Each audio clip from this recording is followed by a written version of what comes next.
From the Presidential Palace, Manila, Dateline Malacañang.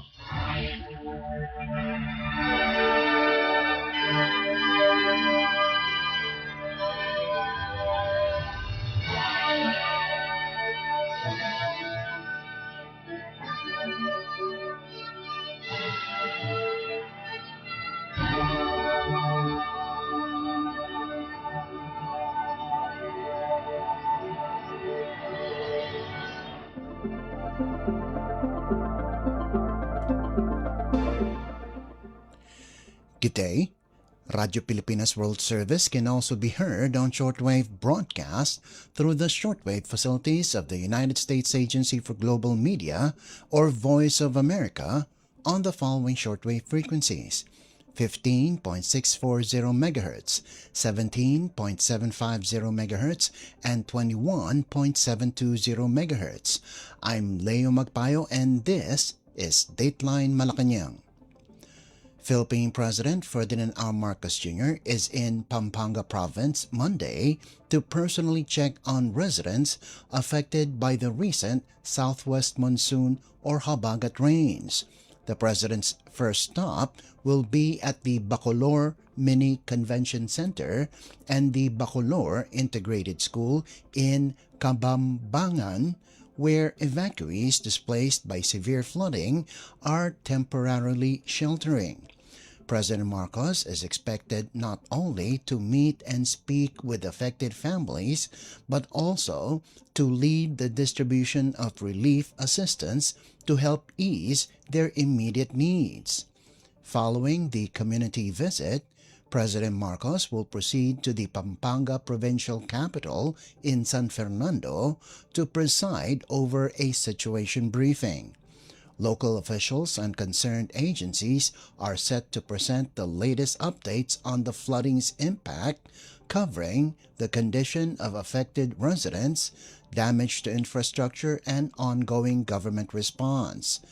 The briefing is also anticipated to serve as a venue for the Chief Executive to issue new directives to ensure continued relief operations and heightened readiness as flooding remains a pressing concern in several parts of the province. Dateline Malacañang.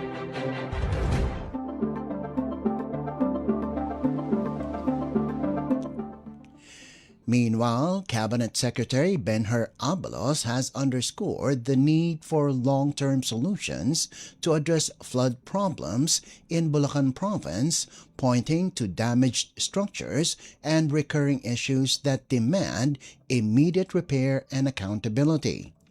Abalos made the assessment after visiting flood-stricken communities in Hagonoy and Paumbong, areas that have endured persistent flooding for years despite the presence of flood control facilities. He said the inspection sought to determine why residents continue to suffer from inundation even with existing infrastructure in place.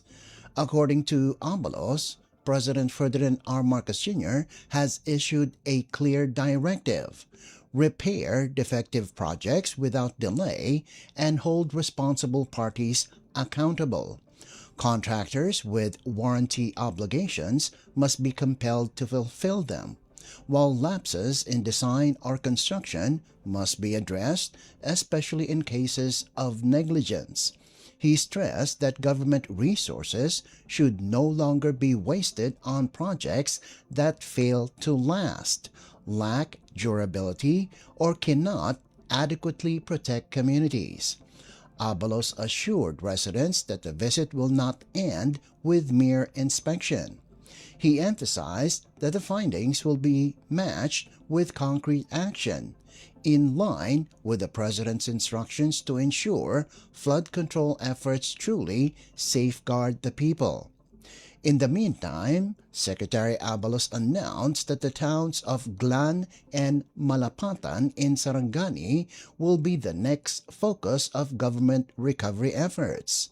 following President Ferdinand R. Marcos Jr.'s directive to ensure sustainable rehabilitation in areas devastated by the magnitude 7.8 earthquake in Mindanao last June 8th. Abalos said a comprehensive assessment mission will be conducted to determine the long-term recovery needs of residents, complementing the ongoing support already extended by national agencies. He emphasized that the President's instructions are clear. Recovery must go beyond immediate relief and adopt a whole-of-government approach to deliver lasting solutions. According to Abalos, the government will bring down every available program and opportunity to affected communities, ranging from jobs and livelihood support to housing assistance and agricultural development. Dateline Malacañang.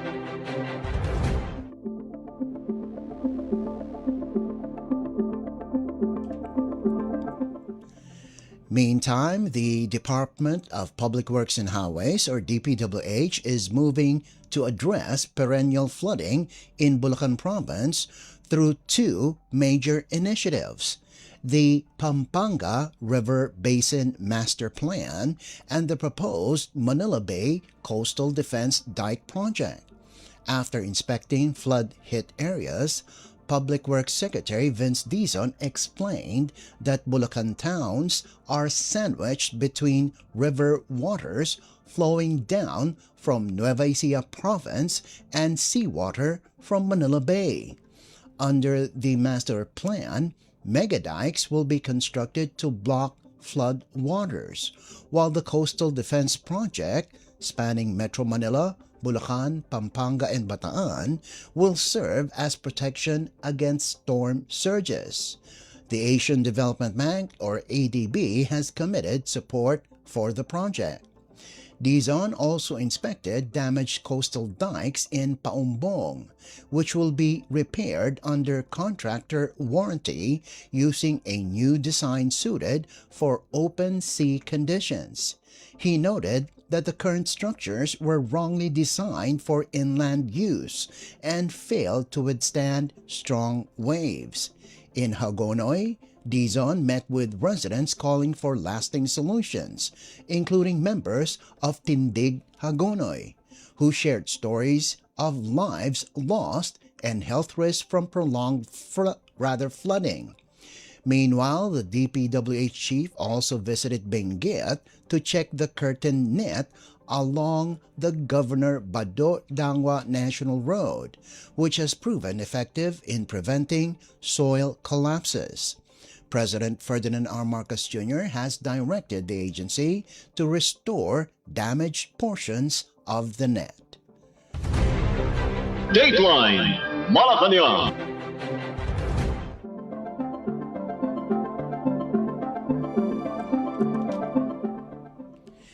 Executive Secretary Ralph Recto says Metro Manila is not facing a garbage crisis, but a crisis in improper waste disposal, warning that undisciplined practices are clogging waterways and worsening floods.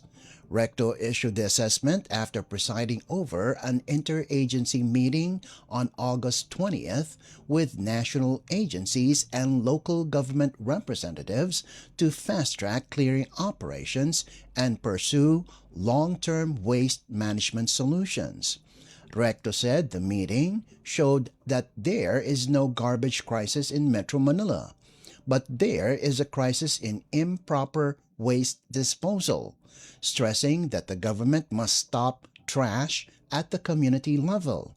He emphasized that President Ferdinand R. Marcos Jr.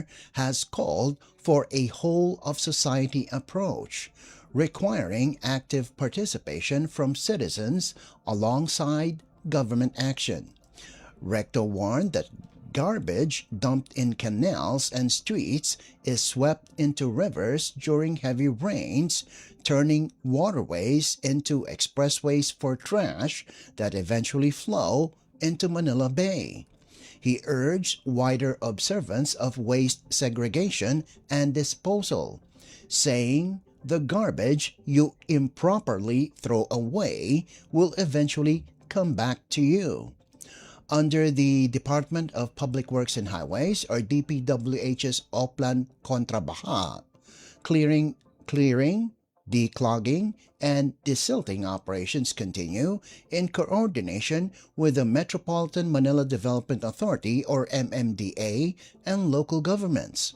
The government is also strengthening garbage collection and disposal systems, deploying trash traps, estero rangers, and environmental monitoring officers, and expanding programs such as Adopt an Estero and Bayanihan sa Estero. Other measures include procuring solid waste management equipment for 16 local government units or LGUs, proposing a cleanest barangay program, and studying the allocation of a portion of local government's national tax allotment for solid waste projects. Recto also stressed the need to keep pumping stations operational and logistics ready for faster hauling and disposal. The meeting was attended by Environment Secretary Mitch Cuna, Human Settlements Secretary Ping Aliling, Public Works Undersecretary Charles Kalima Jr., MMDA Chair Romando Artes, and representatives of local government leagues. Dateline Malacañang.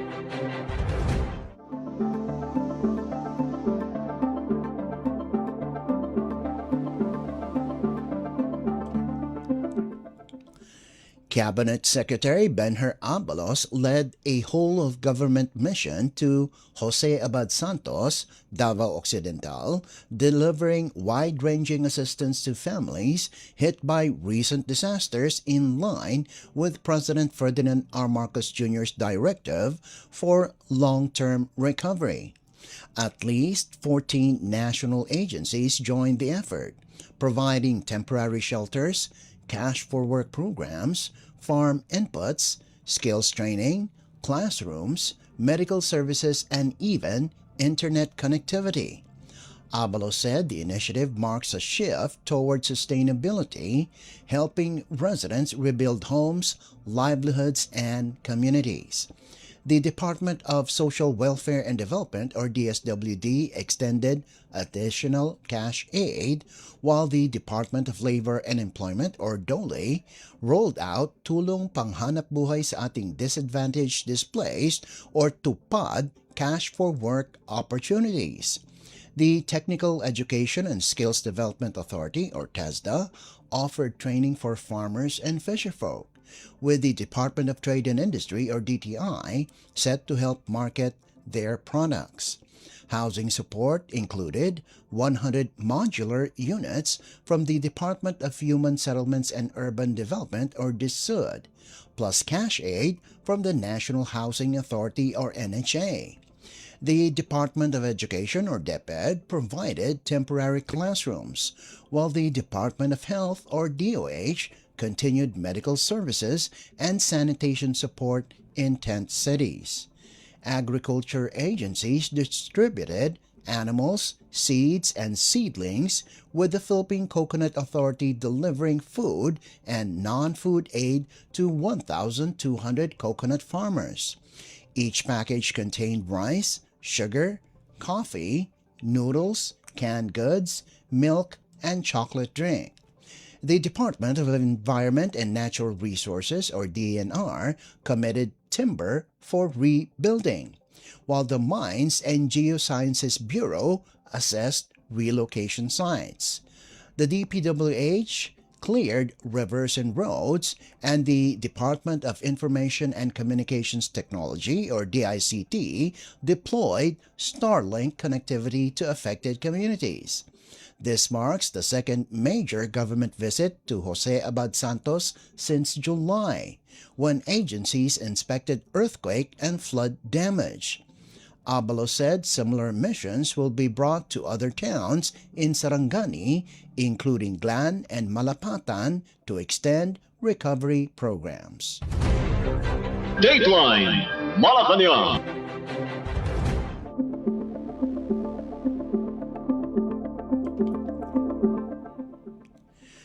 Communities in Baao, Camarines Sur, and Iloilo City are preparing for special non-working holidays this week, as Malacañang formally declared local observances to mark their founding and charter anniversaries. In Baao, Proclamation number 1396 designates Monday, August 24th, 2026 as a special non-working day to give residents full opportunity to celebrate the town's founding anniversary. The proclamation was signed by Executive Secretary Ralph Recto by authority of President Ferdinand R. Marcos Jr. Warm greetings were extended to the people of Baao, led by Mayor Jeffrey Besinio, as the municipality commemorates its historic milestone. Meanwhile, Iloilo City will mark its 89th charter anniversary on Tuesday, August 25th, under Proclamation number 1388. The declaration, also signed by Executive Secretary Recto, ensures that Ilonggos can actively participate in civic and cultural activities tied to the celebration. President Marcos conveyed his congratulations to the city's residents under the leadership of Mayor Raisa Trenas.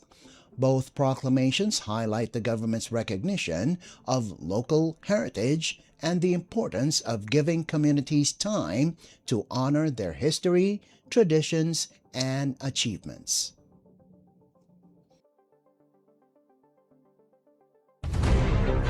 Dateline Malacañang.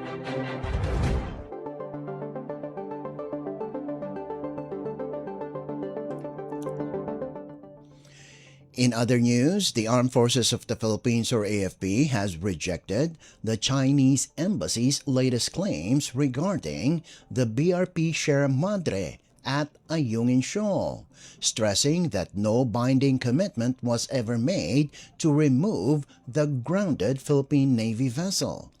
AFP spokesperson for the West Philippine Sea, retired Rear Admiral Roy Vincent Trinidad, accused Beijing of attempting to rewrite history, pointing to China's own record of deceptive actions in the region. He cited Mischief Reef, where China initially built structures it claimed were fishing shelters in 1995, later expanded into a full military installation with an airstrip, radar, and naval facilities. Trinidad underscored that the Sierra Madre, deliberately grounded in 1999, remains a lawful sovereign deployment within the Philippines' Exclusive Economic Zone, or EEZ. He emphasized that the 2016 arbitral ruling affirmed Ayungin Shoal as part of Philippine waters and invalidated China's sweeping 9-line claims. He said the AFP remains firm in executing its mandate to protect Philippine sovereignty, uphold international law, and maintain presence on Ayungin Shoal. The statement comes as Manila continues to strengthen security cooperation with allies and partners, reinforcing its position in the West Philippine Sea amid ongoing tensions. Dateline Malacañang.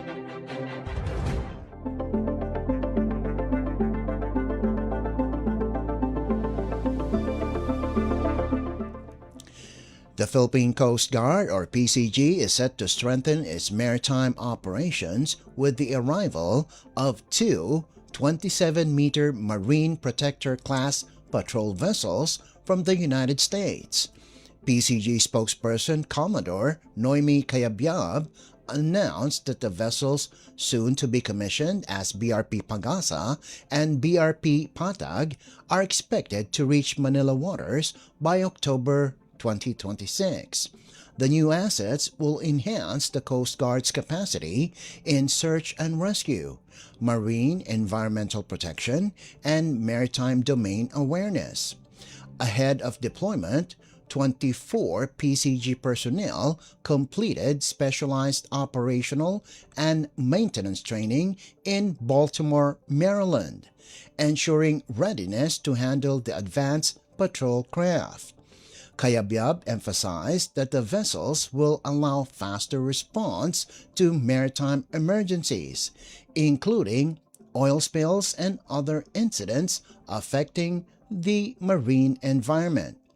The acquisition forms part of the broader maritime security cooperation between the Philippines and the United States, reflecting both nations' commitment to safeguarding regional waters and strengthening interoperability.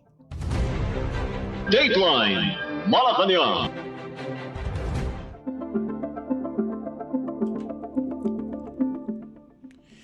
In other news, a new measure in Congress seeks to provide calamity pay for workers who continue reporting to duty despite severe weather and disasters.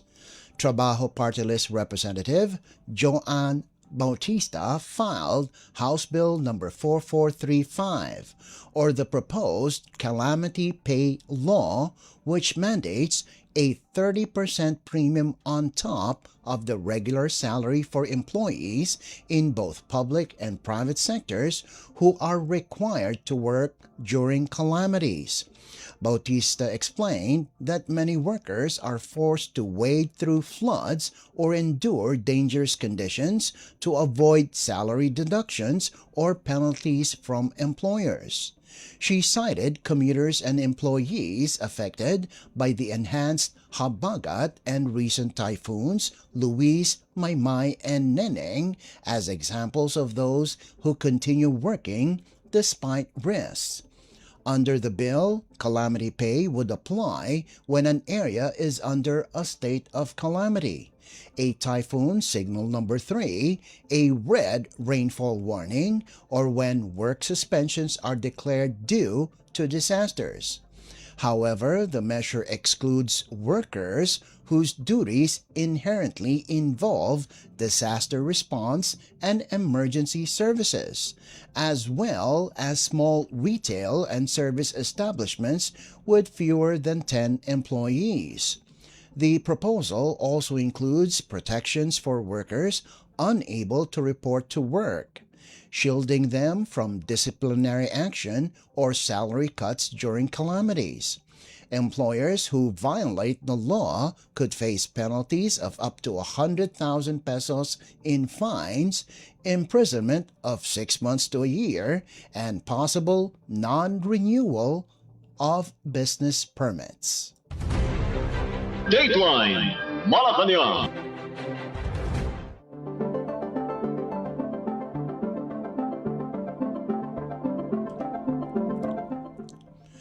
The Office of Civil Defense, or OCD, is urging the public to prepare for heavy rains as the southwest monsoon, or habagat, is expected to intensify with the approach of a tropical cyclone outside the Philippine Area of Responsibility, or PAR, internationally named Sadwell.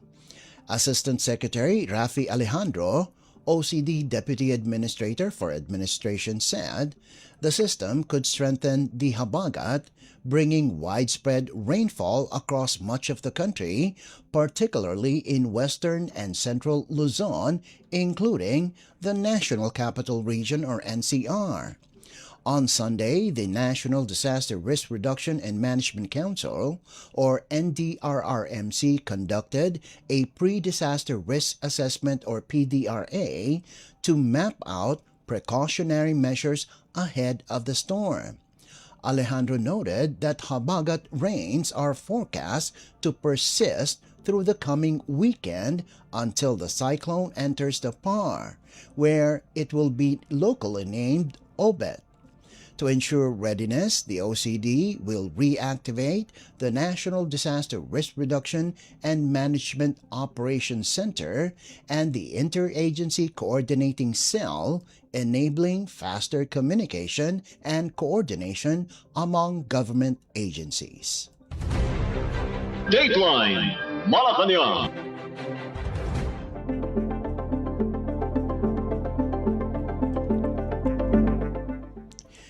Meantime, Typhoon Saudel is expected to enter the northeastern boundary of the Philippine Area of Responsibility or PAR on Monday, enhancing the southwest monsoon or habagat, according to the Philippine Atmospheric Geophysical and Astronomical Services Administration or PAGASA. In its Monday morning bulletin, Saudel was located 1,680 kilometers east-northeast of extreme northern Luzon, packing maximum sustained winds of 175 kilometers per hour near the center and moving west-northwestward at 30 kilometers per hour. Once inside PAR, it will be locally named Obet.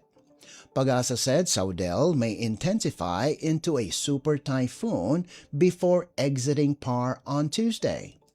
The habagat will bring occasional rains over Batanes with moderate to heavy rainfall, possibly triggering flash floods and landslides.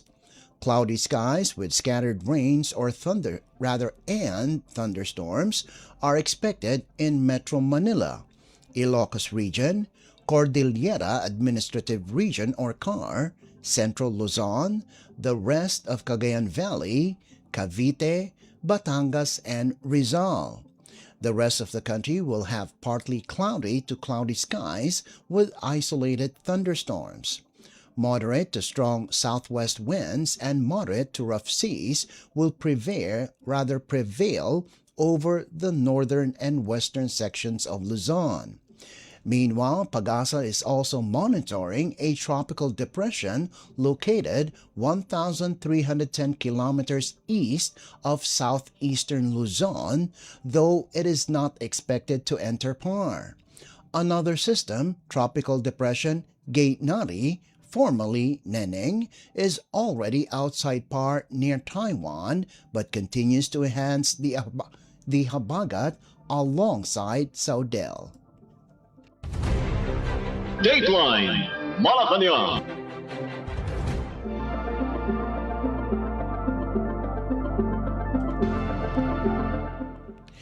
In a related story, the Department of Social Welfare and Development or DSWD remains on alert for the possible impact of Typhoon Obet and the intensified southwest monsoon or habagat.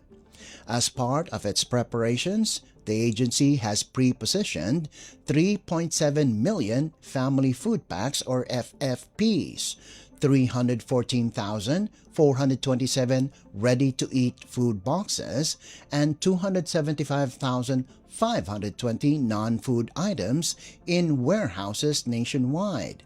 These supplies are ready for immediate deployment to communities that may be affected. According to the latest DSWD update, more than 1.7 million FFPs have already been distributed to areas hit by typhoons Luis, Maymay, Neneng, and Habagat. Local governments in the National Capital Region or NCR, Cordillera Administrative Region or CAR, Ilocos Region, Cagayan Valley, Central Luzon, Calabarzon, Mimaropa, Bicol Region, Western Visayas, and Zamboanga Peninsula have received augmentation support. The DSWD emphasized that it continues to intensify pre-positioning and readiness measures, ensuring that relief resources are sufficient and can be dispatched quickly to disaster-stricken communities. Dateline Malacañang.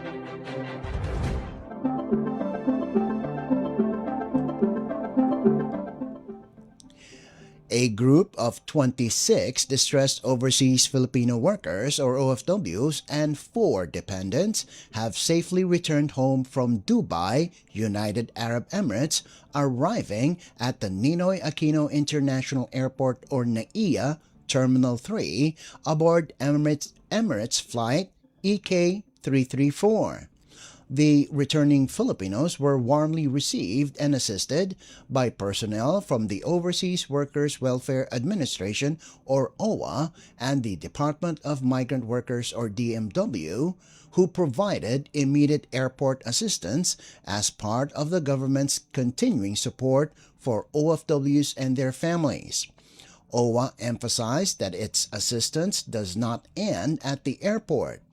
Through its regional welfare offices, the agency will continue monitoring the situation of the repatriates and extend welfare services, reintegration programs, and other forms of support to help them rebuild their lives back in the Philippines.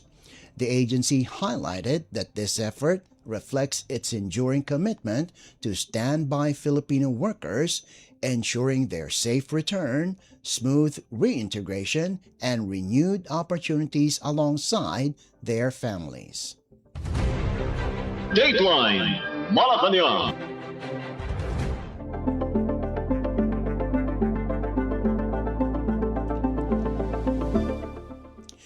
The Department of Migrant Workers, or DMW, is closely monitoring the situation of Filipino seafarers in the Black Sea following reported drone attacks near Novorossiysk, Russia.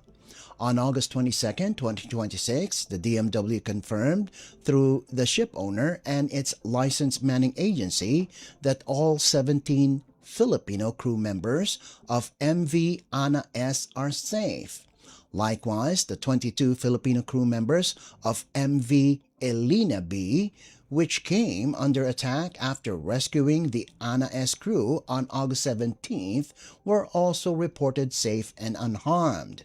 One Filipino seafarer from MV Ana S is currently receiving medical treatment in Turkey for a separate health concern and remains in stable condition. The ship owner has extended immediate assistance, providing each of the 17 crew members $300 in cash, mobile phones to contact their families, clothing, footwear, toiletries, medicines, and other essential supplies.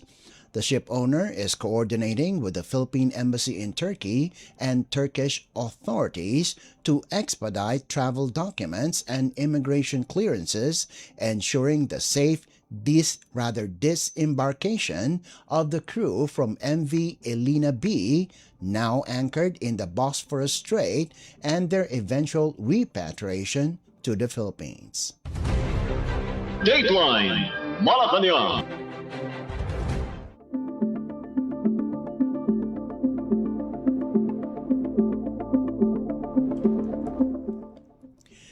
Two out of every three Filipinos continue to express trust and satisfaction in the Philippine National Police or PNP, according to the second quarter 2026 Tugon ng Masa survey conducted by Octa Research. The survey found that 65% of respondents trust the PNP, while 13% said they do not, and 23% remained undecided. In terms of performance, 63% expressed satisfaction, compared to 17% who were dissatisfied. Both ratings showed slight improvements from March, with trust rising from 63 to 65% and satisfaction climbing from 61 to 63%. Trust in the PNP was highest in the Visayas at 70%, followed by Balanced Luzon at 69% and Mindanao at 67%. The National Capital Region, or NCR, recorded the lowest trust level at 40%. Satisfaction ratings followed a similar pattern, with the Visayas and Mindanao both at 67%, Balanced Luzon at 65%, and NCR at 43%. The survey commissioned by the PNP was conducted from July 4 to 11 through face-to-face interviews with 1,200 respondents nationwide.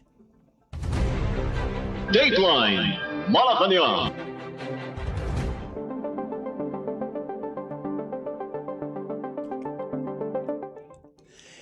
And finally, for our foreign exchange rates, the Bangko Sentral ng Pilipinas reported that as of Monday, August 24th, the Philippine peso traded at 61 pesos and 60 centavos against the US dollar. The Japanese yen was valued at 39 centavos. The Singapore dollar at 48 pesos and 55 centavos, the South Korean won at 4 centavos, and the Chinese yuan at 9 pesos and 16 centavos. Other key exchange rates showed the Hong Kong dollar at 7 pesos and 86 centavos, the British pound at 84 pesos and 7 centavos, the euro at 71 pesos and 95 centavos, the Canadian dollar at 44 pesos and 64 centavos, and the Saudi Arabian rial at 16 pesos and 41 centavos. Dateline Malacañang.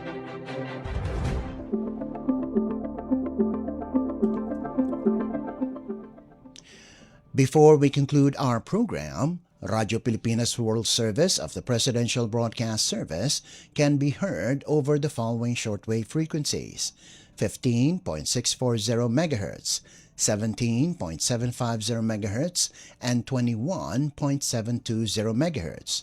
Radio Pilipinas World Service is also live on audio streaming.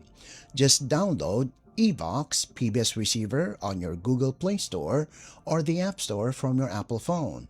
You can also visit our Facebook page and YouTube channel. Just type in and search for Radio Pilipinas World Service. Kindly subscribe, like, and share our posts as well.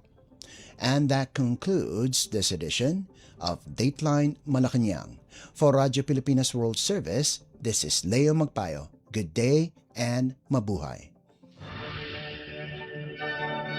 From the Presidential Palace, Manila, Dateline Malacañang.